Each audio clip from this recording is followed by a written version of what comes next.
Nestor is extremely annoyed by his childhood friend, but ever since she attempted suicide, he has changed, becoming overly indulgent with her. Even when she scratched my face, he just shielded her behind him, saying, "She's almost dying. Why are you still arguing with her?" So, I stopped arguing. I quietly left his world, until one late night, he saw his most powerful brother in the circle publicly announce his relationship. I was wearing a well-tailored men's shirt, nestled in the arms of a tall and handsome man, kissing the side of his face. That night, it was pouring rain. Nestor, however, went crazy and came banging on his door. "Baby, I know you're doing this to spite me. Come out. Let's talk, okay?" Chapter 1. Nestor has an annoying childhood friend. Every time we go out on a date, she always tries to tag along. This irritates him to no end. One day, he and I went to see a newly released movie. Along the way, Regina had already called 3 times to bother us. Nestor didn't hesitate to block her on WeChat. He rubbed my head and said, "Don't worry, I have a girlfriend. I must keep a distance from any childhood friends." As soon as the movie ended, an unknown number called him. When he answered, it was that haunting voice of his childhood friend. "Regina, again. Nestor, where are you? I told you I'm on a date with my girlfriend. Stop calling me. Don't you understand human language?" Her voice was thick with sobs. "Wait, don't hang up. I really have something important to tell you." Nestor hesitated for a moment, but still hung up, his brows furrowed tightly, as if something was bothering him. When I asked him if the dress I was trying on looked good, I had to ask several times before he came back to his senses as if waking from a dream. "It looks good. You look good in anything." I changed back into my original clothes. "You seem distracted. Are you really worried about her?" He was stunned. He lowered his head and kissed my forehead. "Why would I worry about her? Then why are you so absent-minded?" "Don't worry about her. She's a psycho. Let's continue our date." Chapter 2. It was 9 in the evening. There was a fireworks show by the moat. The brilliant fireworks bloomed in the eyes of countless onlookers. I was holding on to Nestor's arm, taking pictures. Before I could snap a few, his phone in his pocket started vibrating again. This time, it was Regina's mother calling. I don't know what she said on the other end. Nestor's pupils suddenly contracted, and his face turned pale. "Okay, Auntie, I'll be there right away." I asked him what was wrong. "Regina attempted suicide. I have to go to the hospital now." "She tried to kill herself? Just because you didn't answer her calls and ignored her? That's a bit extreme, don't you think?" He irritably ran his hands through his hair. "I don't know, but either way, I need to go. Do you want to come with me?" Though I was reluctant, I was also quite curious. What new trick is Regina pulling this time? As we pushed open the hospital room door, we saw Regina with red-rimmed eyes, a bandage wrapped around her wrist, struggling to sit up. "Nestor, you're finally here." And then, the moment he approached the bed, she hugged him. "I knew you cared about me." The scene made me extremely uncomfortable. Nestor didn't push her away, sighing in frustration. "Regina, do you realize how unreasonable you're being? Attempting suicide over me is a childish act. I'm not doing it over you." As she spoke, her already swollen eyes filled with tears again, and she timidly looked at me. "Could you please step out for a moment? I only want to tell him." Chapter 3. I waited at the door of the hospital room for about 10 minutes. Nestor came out, looking very serious. I had no interest in whatever secret she shared. I only cared about when we could leave. "Are you guys done talking? Can we go now? It's been a long day, and I'm a bit tired." It's not that I'm cold-hearted, but Regina's incessant calls and deliberate harassment had completely eroded any goodwill I had towards her. Not to mention, the first time Nestor introduced me to her, she greeted me with a bright smile and a handshake, but secretly squeezed my hand as hard as she could. Such petty tricks were beyond childish. "Regina has stomach cancer," Nestor suddenly said. My heart skipped a beat. For a moment, I doubted the truth of it. The reason she attempted suicide was that she felt like a burden. "It's all my fault. If only I had answered her calls." She could have had someone to talk to. She's from a single-parent family, and if it weren't for me, she wouldn't have felt so hopeless. So much so that she thought of herself as a burden and tried to kill herself. You can't blame yourself for this. I tried to comfort him. No one could have seen this coming, but Regina has relied on me since she was a child. She sees me as a brother. And what did I do? After getting together with you, I stopped caring about her. I'm such a piece of shit. A cold wind blew through the window at the end of the corridor. Something in my heart slowly turned cold. I said nothing. Nestor didn't notice anything. His head down, trapped in deep self-blame and torment, unable to hear anything else at that moment. Then, Regina's delicate voice came through. Nestor, can you stay with me tonight?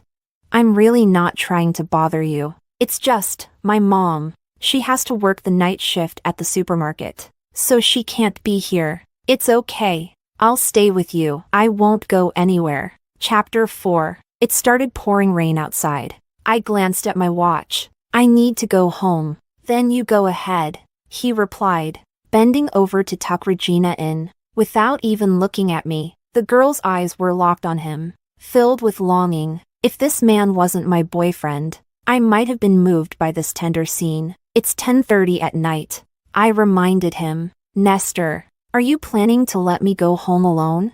Regina mumbled softly. Sister, I usually finish work at 11 at night, and I always go home by myself. Oh, I glanced at her. It's your business if you don't have a boyfriend to take you home. You don't need to tell me. Nestor frowned. He pulled out his phone and scrolled through his contacts. How about this?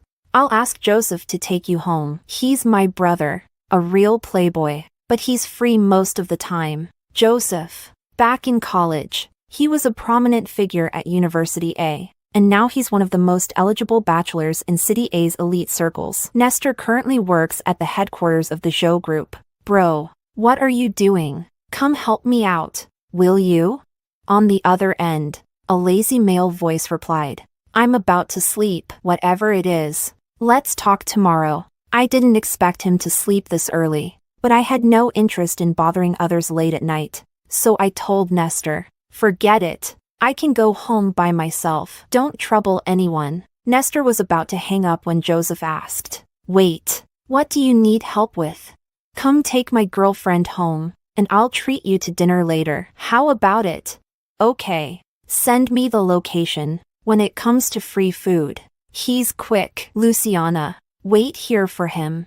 I'll go back and stay with Regina. Nestor patted my head reassuringly and turned back into the hospital room. I felt a surge of frustration with no outlet, raging inside me. Chapter 5. Nestor often tells me that Joseph is a notorious playboy. So, I was surprised that he was so confident about Joseph taking me home. Nestor, with certainty, told me Joseph might be carefree most of the time, but when it comes to important matters, he's reliable. You can trust him on this. Joseph arrived faster than I expected. This man had strikingly bold and captivating eyes, with the top button of his black shirt undone, broad shoulders, long legs, and a devil-may-care smile that hinted at a bit of mischief. I waved at him. Mr. Zhao, over here. Luciana?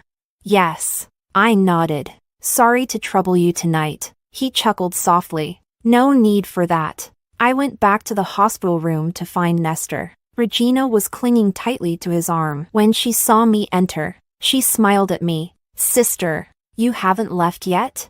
I ignored her. I spoke to Nestor, who was sitting beside her. He's here to pick me up. I'm leaving, bro. Nestor nodded towards Joseph behind me. Take good care of my girlfriend, okay? Joseph's smile was a bit enigmatic. Don't worry, I'll take good care of her. I wasn't sure if it was just my imagination, but I felt there was an underlying meaning in his tone. He picked up my bag. Let's go. I'll take you home. We made our way to the underground parking lot, where Joseph opened the car door for me. Thank you. I got in. He walked around to the other side and got into the driver's seat. I was still lost in thought about what had happened at the hospital, staring absent-mindedly out the window, not hearing him remind me about the seatbelt. The next second, a light scent of sandalwood filled my nose as he leaned over to buckle my seatbelt. As I lowered my gaze, my eyes met his deep, dark ones. Luciana, is pretending not to know me fun for you?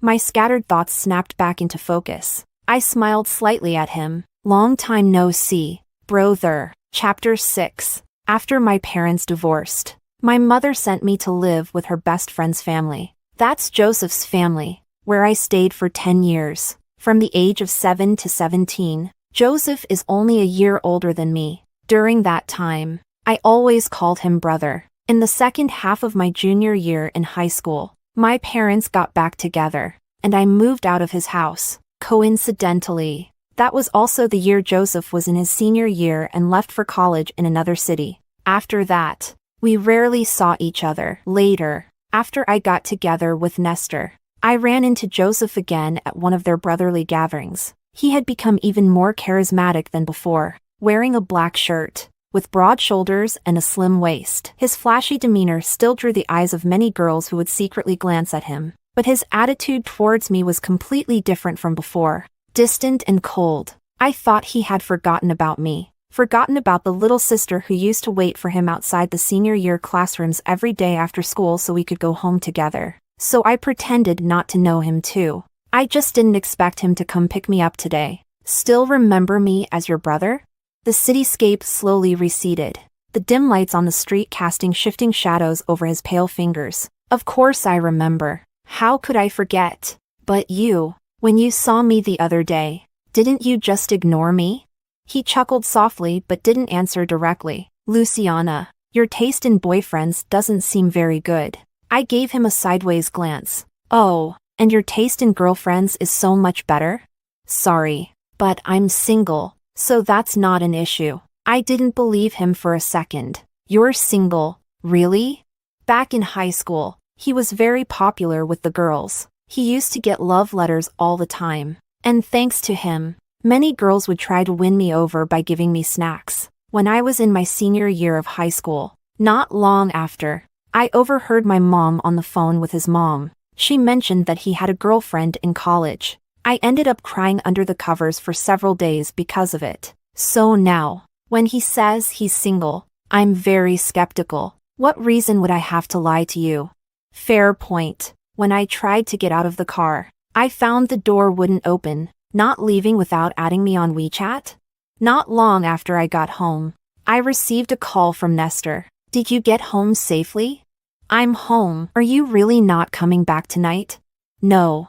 I'm not. Regina has no one to take care of her, and I'm worried. You should get some rest and don't worry about me. After taking a shower, I checked Regina's WeChat moments. I was a little surprised, but also, it was somewhat expected. After all, when I added her as a friend, she had set her moments to be hidden from me. Nothing compares to your company. The accompanying photo was of Nestor sleeping beside her hospital bed, with her hand making a peace sign next to his head. The text carried an unmistakable sense of smugness. At the same time, I suddenly received several notifications on my WeChat moments. Joseph had liked some of my past posts, but conspicuously skipped over the ones with photos of Nestor and me together, as well as any of our couple-related posts. I couldn't quite figure out what he meant by that.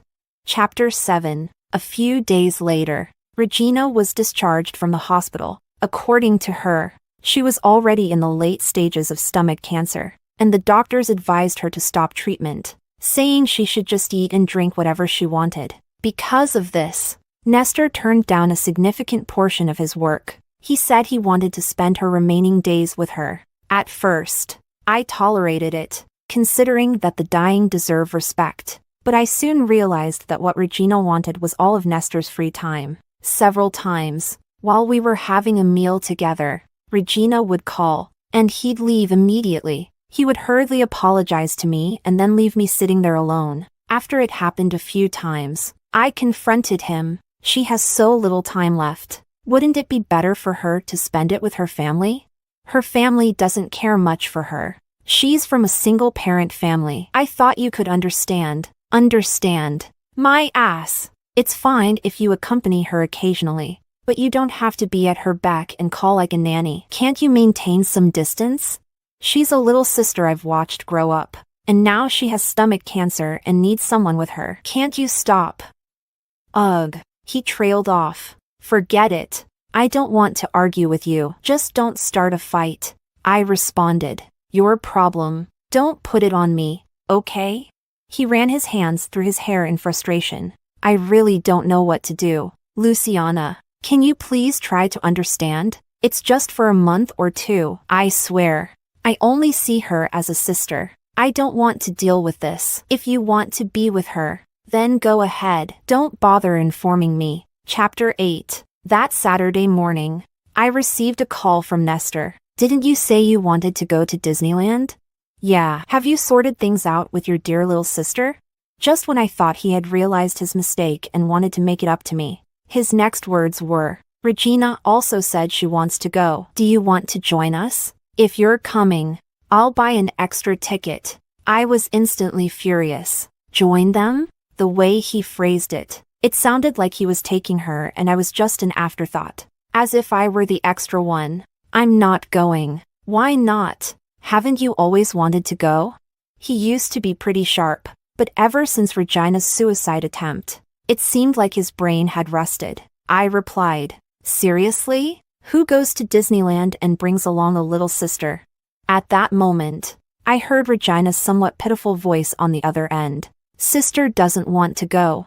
Is it because she's prejudiced against me? Or maybe she's uncomfortable with my illness? Nestor responded, it's not prejudice. It's just that you kept calling me back then, so it's natural for her to be a little suspicious. Regina, sounding even more aggrieved, said, forget it, Nestor. I know whatever I say won't matter. Maybe it's better if just you two go. After all, I'm in this condition. You don't have to worry about my feelings. Hearing that, Nestor once again felt like the worst person in the world. Don't say things like that. I can always take Luciana another time. But I need to be there for you. I hung up the phone, not wanting to hear any more of their back and forth through my phone. A dull pain throbbed in my chest, and I felt a little nauseous. He didn't message me for the rest of the day. That evening, I saw Regina's latest post, a grid of 9 photos. In almost every one, she was holding onto his arm, her head resting on his shoulder. They looked just like a couple deeply in love. Her caption read, "You're always the best to me." And in the comments, she added, "Don't jump to conclusions. Everyone, this isn't an official announcement. This is just my childhood sweetheart. But the person taking our pictures at Disneyland today said we look so perfect together. Haha. I almost forgot, this rotten apple was still on my friends list. I deleted her from my WeChat. At the beginning of the year, Nestor bought a car. He promised that he would pick me up from work every day. But he hasn't come even once lately. And my nosy coworkers have been subtly asking if we broke up. I just replied with 2 words. Almost there. After the sadness, all that was left was a growing pile of disappointment. In the end, isn't this exactly what Regina wants? But I'm not going to let her have her way so easily. Chapter 9. At this moment, a ding sound came from WeChat. It was a voice message from Joseph. Have you had dinner? I don't know how to cook. Usually, Nestor would pick me up after work to go out for dinner. But recently, I've been eating takeout for several days in a row. I'm tired of it. And after browsing the food delivery app for 10 minutes, I couldn't find anything that interested me. Not yet. I'm about to order some takeout. Are you home? Yeah. If you're home, I'll come over and pick you up. Let's go eat something good. Takeout isn't healthy. Normally, I would probably decline. But right now, I don't seem to have a reason to refuse. He has his good sister to accompany him. So who doesn't have a good brother? Sure. Come pick me up. Chapter 10. Joseph arrived quickly. As usual. Come down. Today, the man was wearing a casual jacket. His hair was styled lazily and effortlessly. And when he saw me, a faint smile appeared at the corner of his lips. I suddenly thought of those high school days. Back then, I often waited for him at the door of his classroom, waiting for him to finish his evening study session so he could take me home on his bike. His classmates all knew about our relationship. As his friends filed out one by one, I would hear them call me little sister. Joseph would laugh and scold from behind. Get lost. When did my sister become your sister? Then he would ruffle my hair and put his arm around my shoulder as we walked downstairs, saying, "Don't randomly acknowledge brothers. Got it?" I won't. It's strange how so many years have passed just like that. I gathered my thoughts and smiled at him. Brother. What do you want to eat? Anything is fine. During dinner, Nestor sent me a message. Spent the whole day at Disney yesterday. I'm exhausted. Came back and crashed on the bed. What are you up to, baby? You're not mad, right? I really wanted to laugh. He had regressed to the point where he couldn't even tell if I was angry or not. I just replied, "Let's break up." Then I put my phone aside. Joseph asked me, "What's up?" "Nothing. Just broke up with someone." "You were right that day. My taste in boyfriends is pretty bad." The man smiled faintly. The warm light fell on his brows, making him look particularly gentle at that moment. Boyfriends are something you can find for fun, but husbands are different. He paused and added, "Especially someone like Nestor. It's good you broke up sooner rather than later." I nodded, and a thought crossed my mind. I asked him, "But is that how you treat women too?" "No. How does that saying go?" He lowered his eyes in thought. "A man who doesn't respect himself is like a rotten cucumber." I finished the sentence for him. I laughed after saying it. "You actually know that saying? You've got some knowledge. So, don't misunderstand me. It's really strange. A while ago, Nestor told me that Joseph was a notorious womanizer. At that time, I didn't believe it. But Nestor said it with such certainty that I was half convinced. After all, Joseph does have the charm that attracts women. Chapter 11. The next day after work, a colleague came up to me and said, "Oh my God, there's a super handsome guy downstairs at the office building." My heart is fluttering, and I'm a married woman. I didn't take it seriously. Really? How handsome? Extremely handsome. And to be honest, he's several times more handsome than your boyfriend. After saying that, she even showed me a photo she had secretly taken. But I bet he's here to pick up his girlfriend. The man looked sharp in a black shirt, with a stern expression. His eyes lowered as he looked at his phone. "Isn't that Joseph?" When I went downstairs, I saw that familiar yet distant figure from afar. "Hey, handsome." He smiled as he walked toward me. "It's only been 2 days, and you're already this cheeky? You have no idea. You've single-handedly stirred up the whole office chat group."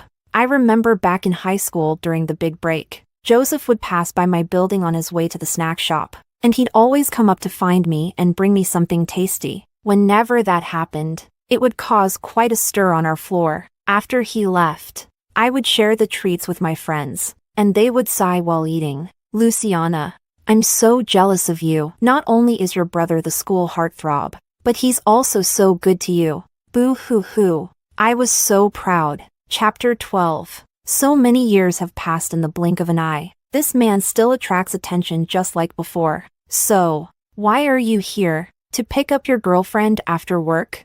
He looked at me. "I'm here to pick you up." That night, he took me to dinner, and we talked for a long time. Before I knew it, the initial awkwardness from when we first met had faded away. Picking me up after work, I tilted my head to look at him. "That's so nice of you." "This is nothing." He scoffed lightly. There were a few messages from Nestor. After I sent the breakup text that day, I hadn't responded to him. Weren't we supposed to never say the word breakup so casually? "I know you're just being a bit moody, but I absolutely won't agree to breaking up. Please don't ignore me on WeChat. Babe, I know you're mad at me, mad that I didn't keep my promise to pick you up after work. So don't worry. I've found a brother to fill in for me for a while I'm with Regina. He'll be picking you up." Then he sent a bunch of "I love you" stickers. This kind of solution is unprecedented. I frowned as I finished reading and then replied, "As long as you're happy, I'm fine with it." "But you know my relationship with him, right?" Nestor replied, "Of course. Joseph told me everything. You've been living at his place for 10 years. That's why I trust him. He'll definitely take care of you like I take care of Regina. As a sister." Honestly, I don't know how to respond to that. I put away my phone and turned to ask Joseph, "So, did Nestor ask you to pick me up?" You could put it that way. He curled his lips, tapping his knuckles on the steering wheel. Or you could see it differently. I was a bit confused. He turned to look at me. What? You don't like me picking you up? Of course I like it. Why wouldn't I? Didn't you always pick me up after school in high school? Although back then, you were riding a bicycle. Yeah, back then you were so timid. Every time you sat on the back, you'd cling to my shirt. By the end of the semester, all my uniform shirts were almost down to my knees. Ha ha ha. It's not as exaggerated as you say, but those were simple joys. When the wind brushed against my cheeks as I sat on the back of the bike going downhill, I was filled with excitement. In the days that followed, Joseph came to pick me up punctually every day and took me to dinner. Meanwhile, Nestor seemed to have disappeared from the face of the earth, and I couldn't be bothered to check up on him anymore. Chapter 13. Until more than half a month later, on the night of my birthday, Nestor suddenly appeared at my door. He was holding my favorite durian in his left hand and a birthday cake in his right. He smiled at me and said, "If you don't open the door soon, the property management might kick me out. This smell is too strong." After putting the things down, he immediately tried to hug me. I pushed him away coldly. "Heh, my colleagues already celebrated with me at work today." "Oh, come on. Don't be so stubborn. Colleagues can't compare to a boyfriend. Honestly, it's been my fault these past few weeks for not coming to see you. I actually wanted to wait for your birthday to make it up to you." "Silly girl. Did you really think I forgot your birthday? Don't give me that. Aren't you going to spend time with your good sister?" "I'm not spending time with her because..." He paused for a moment. "She's here to celebrate your birthday with me. I think there's been some misunderstanding between you two, and I wanted to use this opportunity to clear things up." Before I could react, the next second, Regina jumped in from outside like a mischievous monkey. "Sis, happy birthday!" Then there was a loud pop. The party popper in her hand exploded, scattering confetti all over the floor. At that moment, the already not-so-sweet air felt even more suffocating. Since she wanted to put on a show, I'd play along with her one last time. Chapter 14. I know you've had some misunderstandings about me. You're the person Nestor loves the most, and I feel so bad for taking up his time for so long. As she spoke, tears began to well up in her eyes. "I'm sorry. I have a bit of a tear control problem." Nestor, standing nearby, immediately pulled out a tissue and started wiping her tears. His actions were practiced and smooth. "Don't cry, Regina. Your sister Luciana isn't someone who can't be reasoned with." I crossed my arms and watched her silently. Seeing that I wasn't moved, she continued, "After I leave, it'll just be you and Nestor together. All right, that's enough. Today is my birthday, not your apology session." I didn't feel much, but Nestor seemed to be moved to tears by her words. He said to me, "Why don't you guys work on the cake? I'll go open the durian first." Then Regina said, "I'll cut the cake." I replied, "No need. I'll do it myself." She pouted. "Sis, just let me cut it. Or are you really going to be so unforgiving even after I just apologized?" I paused. "Stop pretending. Isn't it tiring to squeeze out those tears? How much is your apology worth, anyway?" Her expression changed. "Hee. So what? Sis, you know Nestor can't stand to see me cry." With that, she squatted down by the coffee table. "If you don't let me join you too, then I insist on joining. If you don't let me cut your birthday cake, then I insist on cutting it." But just as she was about to grab the plastic knife to cut the cake, I was a second faster and took the knife in my hand. I didn't expect her to try to snatch it from me. She dropped her previous frail act and behaved like a madwoman. In the struggle, I accidentally got a cut on my face. I touched it, and there was blood on my chin. She was stunned for a moment. "Your face." Without thinking, I slapped her hard. The sound was crisp and loud. "You must have brain cancer, not stomach cancer." Chapter 15. What happened? What's going on? When Nestor hurriedly walked in, this is what he saw. Regina's tears, big as beads, were falling like a broken string of pearls. She was covering the side of her face where I had slapped her and said, "Nestor, I accidentally scratched my sister's face." I'm so sorry. Really sorry. I walked over and grabbed her by the collar. Can you stop crying every time something happens? Stand up and explain yourself. That's enough. Luciana! Nestor suddenly shouted, cutting me off abruptly, then immediately shielded Regina behind him as if I were some kind of monster. She's almost dying, and you're still arguing with her? The doctors said she can't be upset. He looked at me with utter disappointment, shaking his head. Do you know how little time she has left? You're making a big deal out of a tiny cut on your chin. Is that really more important than her life? If I was disappointed in him before, now I was completely disgusted. I wanted to shove his face into the cake to wake him up. Regina isn't dead yet, but the Nestor who once cared for me above all else is long gone. I grabbed the cake and smashed it into his face. Get out. We're done. Nestor coldly replied. Fine. We're done. If you hadn't said it, I would have. After a loud door slam, an eerie silence filled the room. You'll never be wronged as long as I'm around. That's what Nestor used to say to me, but unfortunately, the greatest wrong I've suffered comes directly from him. I slowly crouched down in front of the couch. Perhaps it was the overwhelming sense of injustice or the long brewing disappointment, but my tears finally broke free. But after crying for half an hour, the doorbell rang again. I thought it was Nestor and had no intention of answering. Can you just leave? You're really annoying. However, the next moment, I heard that familiar voice from Joseph. It's me, Joseph. Chapter 16. I grabbed a few tissues and wiped my tears away haphazardly. I fixed my bangs using the reflection on my phone, trying to act as if nothing had happened, and opened the door. I smiled at him. Brother, what brings you here? I was just downstairs and messaged you. You didn't reply, so I came up to check on you. I didn't check my phone just now. I opened the door and turned to walk inside. I didn't want him to see my red eyes. But suddenly, he grabbed my wrist. He pulled me toward him. Why were you crying? The smile on his lips vanished completely. It was replaced by anger. Who hurt your face? Nestor? Or was it that female friend of his?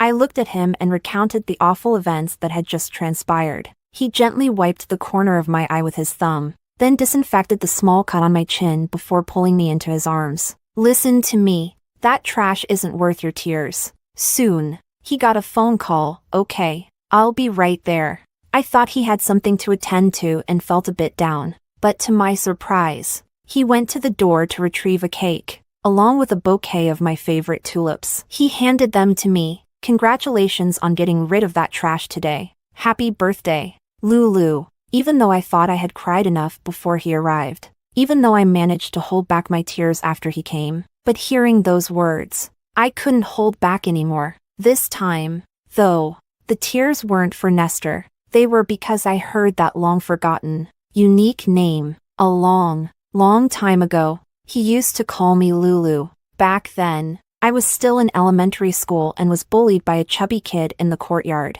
making me cry. He got back at him for me, but I kept crying. Lulu, stop crying, he said, trying to cheer me up by calling me that name on purpose. I was successfully distracted by it. My name is Luciana, not Lulu. Brother, don't get it wrong, okay? Lulu, time to eat. Lulu, aren't you going home yet? Lulu? I got used to him calling me that. On the day he left, he stood by the car window, bent over, ruffled my hair, and said, call your brother often, okay? Lulu. Chapter 17. Meanwhile, Nestor brought Regina back to his place and comforted her for a while. Regina said, Nestor, maybe I should go down and apologize to Luciana. I feel like she's really upset. You didn't do it on purpose. And yet she slapped you. She really went too far this time. It was midnight. After finally calming Regina down and getting her to sleep in the guest room, the doorbell suddenly rang. His first thought was that Luciana had come, but he was still angry, and if Luciana had come to apologize, he wasn't planning on accepting it right away. With that in mind, Nestor walked to the entrance. However, as soon as he opened the door and before he could even see who it was, he felt a heavy punch land on his cheek. Burning with pain, he clutched his face in pain, Only then did he see the furious man in front of him. It was Joseph. "What's wrong with you, man? What did I do to you?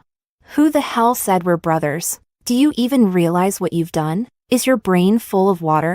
Nestor couldn't recall Joseph ever using such harsh language, and it was the first time he had seen him this angry. Before Nestor could process what was happening, Joseph landed 2 more punches on him while trying to dodge. Nestor said, all right. I get that you're standing up for Luciana, but just hear me out. If your head isn't clear, don't go bothering Luciana. I'm not interested in your excuses. Don't you even listen to reason? I thought we were friends." But Joseph wasn't interested in hearing any explanations. After beating him up, he just left. After getting a thorough beating, Nestor was extremely frustrated. To be honest, if it weren't for the fact that he worked under Joseph, he definitely wouldn't have just taken it without fighting back or saying anything. But after thinking it over, he realized he was indeed at fault in the situation. At Luciana's place, he had handled things poorly, focusing only on Regina's cancer and her need to avoid stress. He hadn't considered that Luciana's chin had also been injured, and it's perfectly normal for a girl to care about her face. But lately, his mind had been so consumed with Regina's stomach cancer that he'd lost perspective. The spot where he'd been punched still throbbed with pain, and the more he thought about it, the more irritated he became. Forget it. He'll leave things alone for now. They both needed to cool off. Once Luciana calmed down, he could buy her an expensive gift to make it up to her. That should smooth things over. Chapter 18. Luciana. When I woke up in the morning, I felt more refreshed than ever before. I drew back the curtains, and in the distant sky, the first light of dawn was breaking. Thanks to Joseph. When I look back on my 25th birthday, I'll remember that there were still some happy moments. He stayed with me all night, talking and comforting me. As the night wore on, I got sleepier and eventually dozed off on the sofa without even realizing it. But when I woke up, I was in bed. The living room was quiet. He was still lying on my sofa, his long legs slightly bent, one hand resting on his forehead. He was so still, like a silent stone in the night. I quickly went into the room, grabbed a light blanket, and quietly covered him with it. Then I slipped into the kitchen to make 2 bowls of noodles. Just as I dropped the noodles into the pot, I heard Joseph's voice behind me. "Not bad.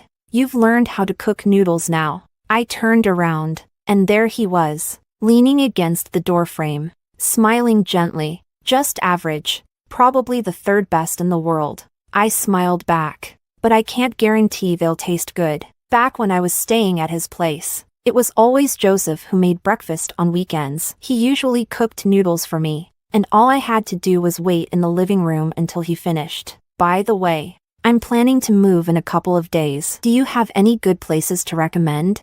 Of course, he said, walking over to me. Just depends on whether you like it or not. The apartment I currently live in was the one Nestor and I found together after we graduated. When Nestor suggested we move in together, I didn't agree. After all, we had only been dating for 6 months. So, in the end, he lived on the 7th floor, and I lived on the 10th. But now, just being in the same building as him makes me feel extremely uncomfortable. I blocked and deleted all of Nestor's contact information. With Joseph's help, I quickly moved out of that apartment. He and his Regina can be stuck together forever as far as I'm concerned, and spare everyone else from their drama. Chapter 19. Finding a suitable place to live is no easy task. Joseph suggested I stay at his place temporarily. At first, I hesitated. Won't it be inconvenient for you if I stay here?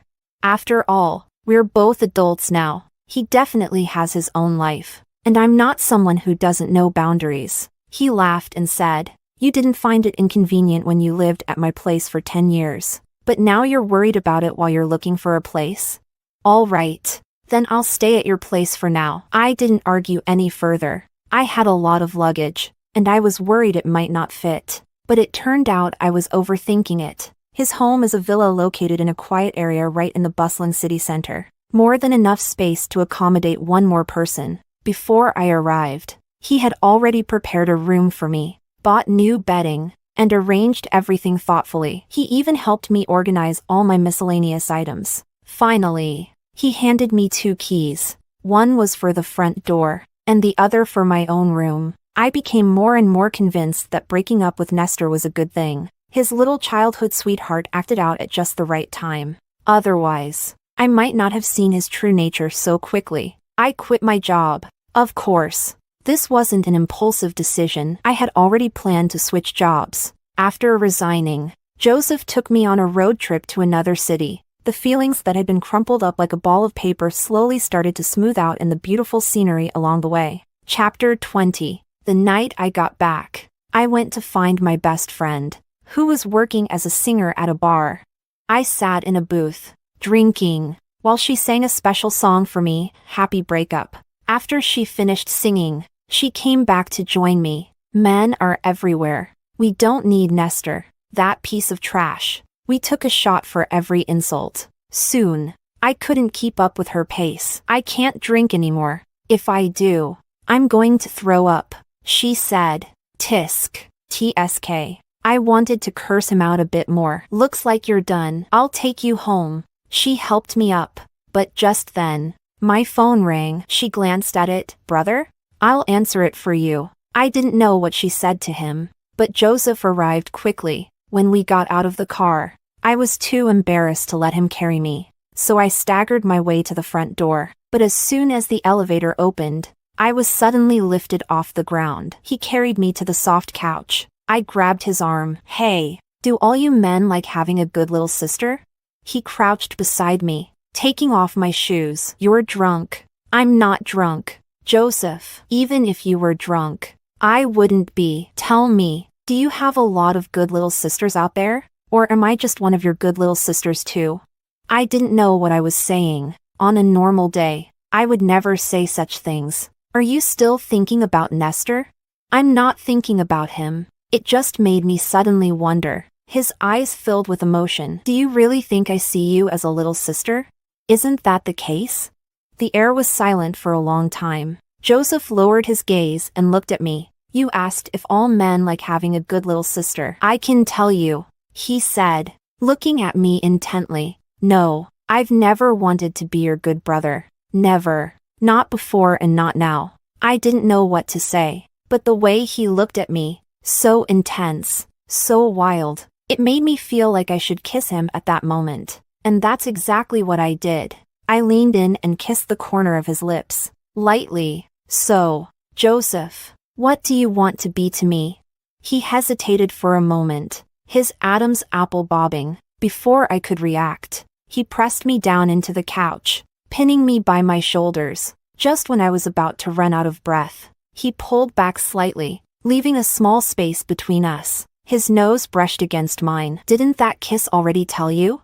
Chapter 21. When I woke up in the morning, my head felt heavy and a bit dizzy. I turned over, intending to go back to sleep, but suddenly found myself facing Joseph's chest. He was lying on his side, facing me, his collarbone and the contours of his chest muscles clearly visible. My heart started beating faster. Oh no. Yesterday, the memory of kissing him slowly replayed in my mind. It started on the sofa. I got lost in the kiss. And then he carried me to the bed to continue. Oh my God. This must have been a dream, right? I got up and went to the living room, pouring myself a glass of cool water. I touched my face, completely clean. He had even helped me remove my makeup. Then, a pair of strong arms wrapped around my waist from behind as Joseph hugged me. His voice lazy. You're awake? Yeah. My head hurts a bit. The sunlight outside was just right. A gentle breeze causing the sheer curtains to sway softly. But my heart was beating rapidly. Come here. Sit with me. He guided me to sit between his legs, letting me lean back against his chest. His fingers began to massage my temples slowly and rhythmically. The pleasant scent of sandalwood from his body enveloped me. Feeling better? Yeah, much better. After washing up, we went out for breakfast together. I tried to sound casual as I asked, by the way, did we, do anything last night? He raised an eyebrow. Do anything like what? You know, that. He grinned mischievously and pulled me into his arms. I don't remember. Want to give me a demonstration? He clicked his tongue and pulled me closer, kissing me deeply for a while. Then he said, "Yesterday, you were the one who started it. If you're having second thoughts now, isn't it a bit late? Did I really start it?"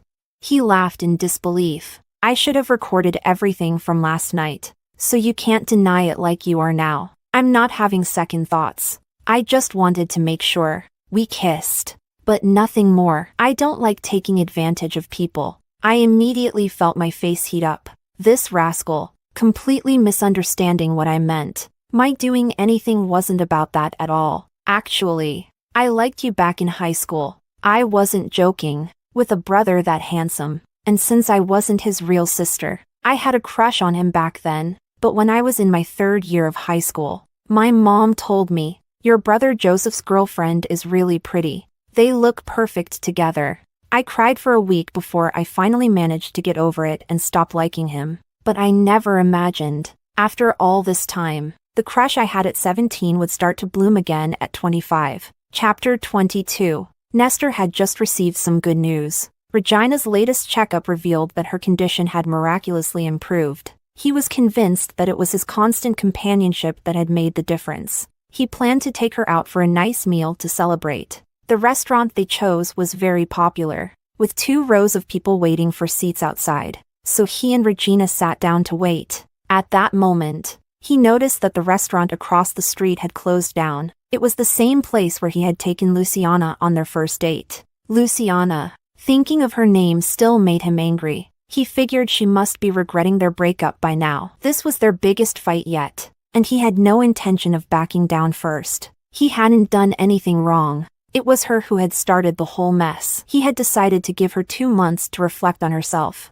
As he was thinking this, he opened his phone and started scrolling through social media. But as he scrolled, he came across a post from Joseph from last week. "Together with her. Huh, he has a girlfriend now?" Nestor squinted his eyes to take a closer look. The next second, it felt like the sky was falling. The woman in Joseph's arms was none other than Luciana. She had her long, dark hair flowing, her face beaming with a smile as she kissed Joseph's cheek, and she was wearing a men's shirt. Regina noticed something was off and leaned over to look at his phone. Her voice filled with excitement. "Wow, Luciana found a new boyfriend?" Her voice was more excited than ever, but Nestor's brows furrowed deeply. "I thought your sister would take at least a year or 2 before dating again after the breakup. I didn't expect her to find a new boyfriend so quickly. It seems she didn't care much about you." But he cut her off. "Don't jump to conclusions. She's obviously doing this to get back at me. How could that be? She's already kissing him." At that moment, the restaurant announced their table was ready. Regina tugged on his arm to stand up. "Come on, Nestor. It's our turn." But Nestor's face darkened, and his anxiety reached its peak. "No, I need to find out what's going on. Regina, you go ahead and eat. I'll come back after I get to the bottom of this." He hadn't reached out to Luciana in a long time. He drove as fast as he could, one hand texting Luciana, "What's going on with you and him?" But just as he sent the message, a glaring red exclamation mark appeared next to it. "Shit!" He slammed his fist onto the steering wheel. He rushed into the elevator and headed to the 10th floor of the apartment. He knocked on the door until his hand was about to give out, but Luciana never answered. After knocking for what felt like forever, 2 police officers showed up. Without a word, they pinned him to the ground. "You're under arrest for illegal harassment." "Are you kidding me? My girlfriend lives here."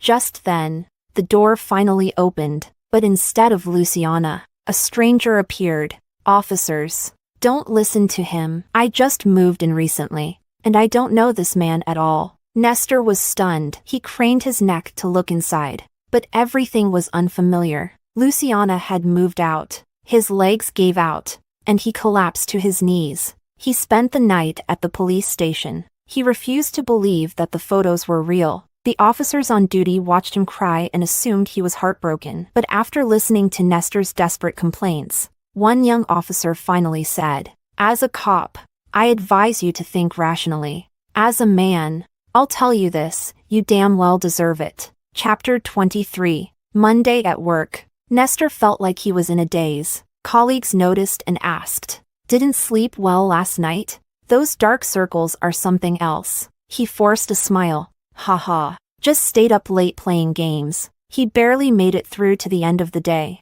Then he overheard his colleagues whispering nearby. Wow, the boss's girlfriend is here. No way. Really? The boss has a girlfriend?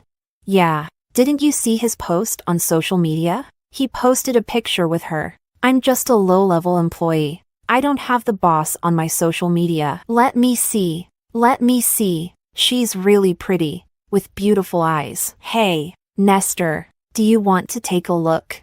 Nestor felt a sharp pain in his chest. No, probably fake news. He still held on to a sliver of hope. Maybe Luciana had come to see him. It wasn't entirely impossible. With that thought, Nestor perked up, gathered his things, and stepped out of the office. Luciana was standing in the hallway. But she didn't pause for a moment. She walked right past him, her skirt swaying, heading straight for Joseph behind him. Nestor clenched his fists. She should have been coming to see him. Why Joseph?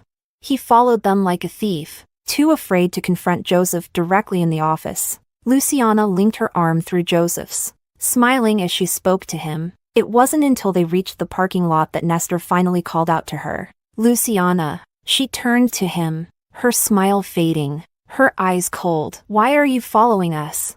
Nestor felt a pang of bitterness. Why didn't you tell me you're with him? Luciana found it amusing. Who do you think you are? Why should I report who I'm with to you? Luciana.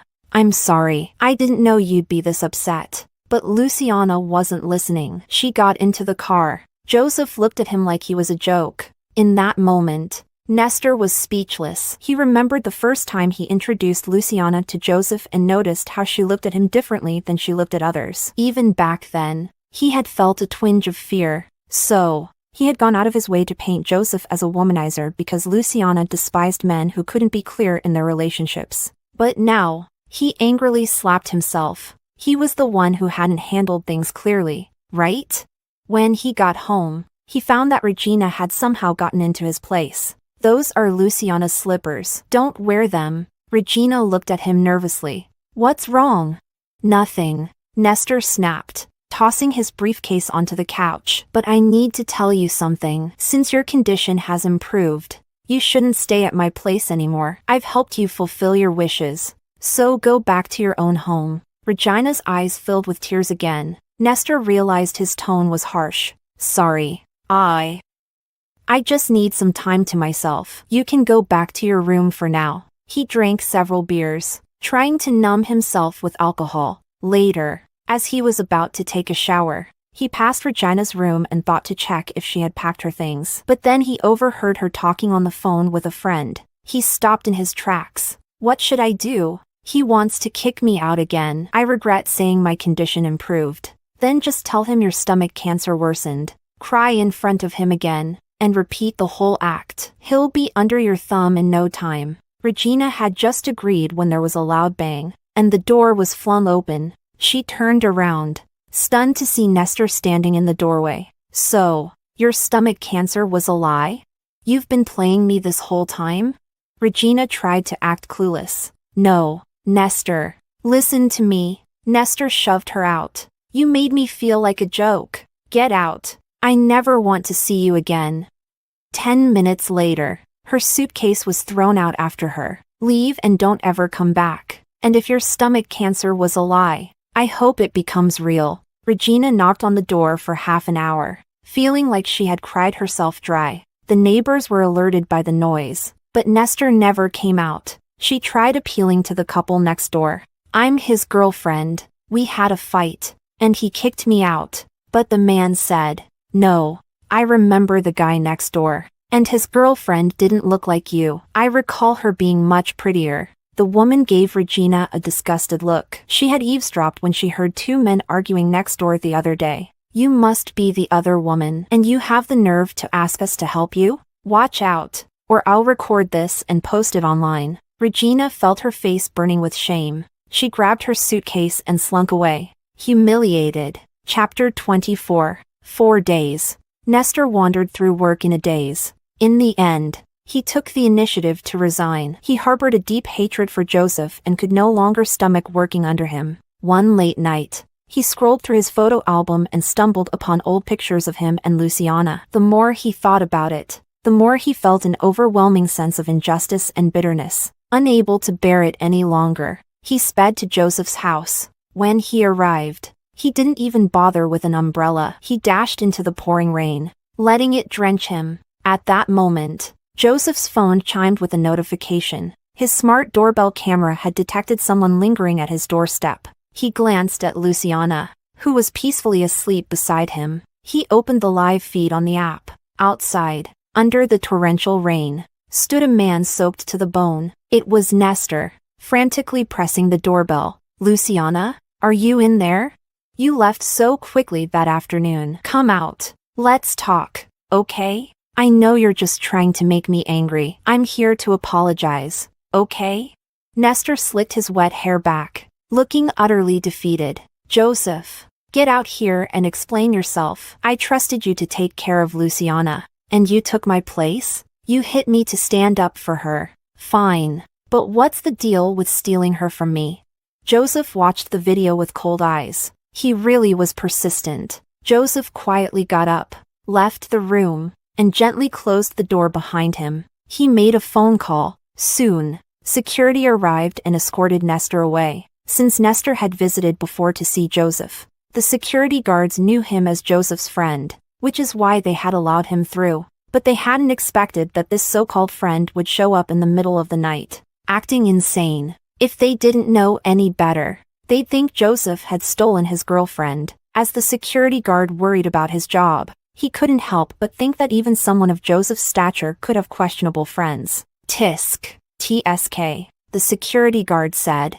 "Buddy, it's no use staying here till dawn. You'd better head home. If you don't leave, we'll have to call the police." Nestor finally left. He wandered aimlessly through the streets. As he passed through the busiest part of downtown, he saw a massive display screen mounted on a luxurious commercial building. A crowd had gathered to watch something on it, and he stopped to look up. With just one glance, his face went pale. "Congratulations to Mr. Joseph and Ms. Luciana on their engagement. Wishing you a lifetime of harmony and happiness together." The message was an announcement to the entire city, informing everyone of the upcoming engagement party. Wow, they really make a perfect couple, so handsome and beautiful together. Joseph is the second son of the Zhou family. Damn, another handsome guy marrying young. Ugh, but I heard they've been childhood sweethearts. Someone took a picture. Beneath that giant screen, a despondent man stood there, no umbrella,